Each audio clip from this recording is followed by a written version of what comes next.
Bismillahirrahmanirrahim.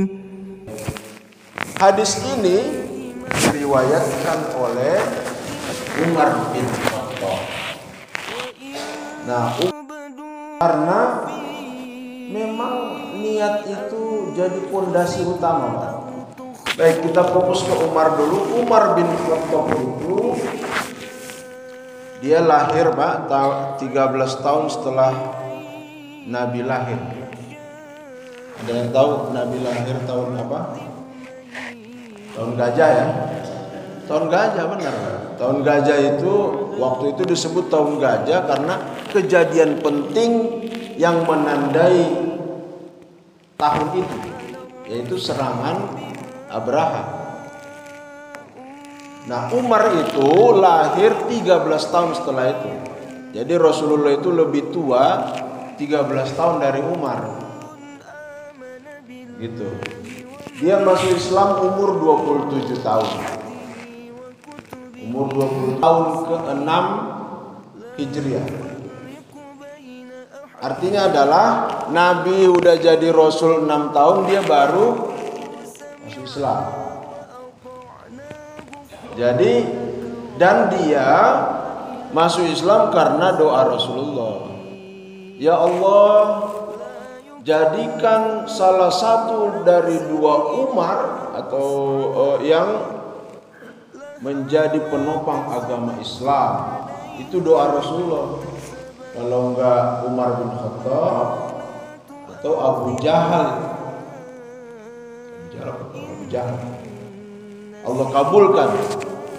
Kalau tidak salah saya sudah pernah cerita bagaimana Umar masuk Islam dahulu, Pak. Mungkin beberapa tahun yang lalu. Umar itu masuk Islam ketika mendengarkan ayat suci Al-Quran. Ketika dia ingin membunuh Nabi, lalu hidayah itu datang seperti anak panah yang menembus hatinya. Tungkul, Pak. Ya, wali, hanya wali yang tahu wali. Itu sebetulnya bahasa lain dari komunikasi hati. Jadi orang yang tingkat ininya tinggi ya bisa berbicara dengan hati orang lain. Nabi melempar, Pak, atas izin Allah Subhanahu wa taala. Di dalam kitab itu disebutkan anak panah meluncur menembus hatinya Umar.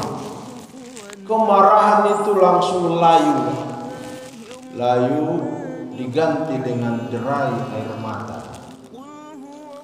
Jadilah Umar seperti Umar yang dulu, tapi sebaliknya menjadi pembela Islam.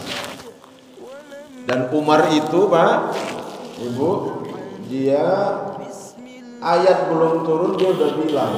Nah, ini kehebatannya Umar setelah masuk Islam, itu namanya tazkiyatun nafs, Pak. Tazkiyatun nafs itu kalau hari ini membersihkan jiwa. Kalau membersihkan jiwa maka dekat dengan Allah, langsung tinggi. Jadi dia ayat belum turun dia udah bilang. Kata dia kepada Rasulullah, ya Rasulullah, alangkah baiknya kalau istri-istrinya pakai jilbab. Turunlah ayat tentang. Dan Umar itu dulu termasuk orang yang melarang menuliskan hadis. Kenapa dia larang? Takut terjadi seperti apa yang terjadi pada Yahudi dan Nasrani. Para ulama Yahudi dan Nasrani ketika Taurat dan Injil turun, mereka nulis buku, Pak. Karena nulis buku campur, akhirnya Injil yang merupakan ayat dari Allah yang turun campur sama tulisan dia, akhirnya perjanjian lama, perjanjian baru. Masuklah pemikiran manusia kita ini kan seperti saya bilang tadi kecil. Sudut pandang kita tidak cukup luas, tidak mampu untuk secara komprehensif mengcover apa yang ada di dunia.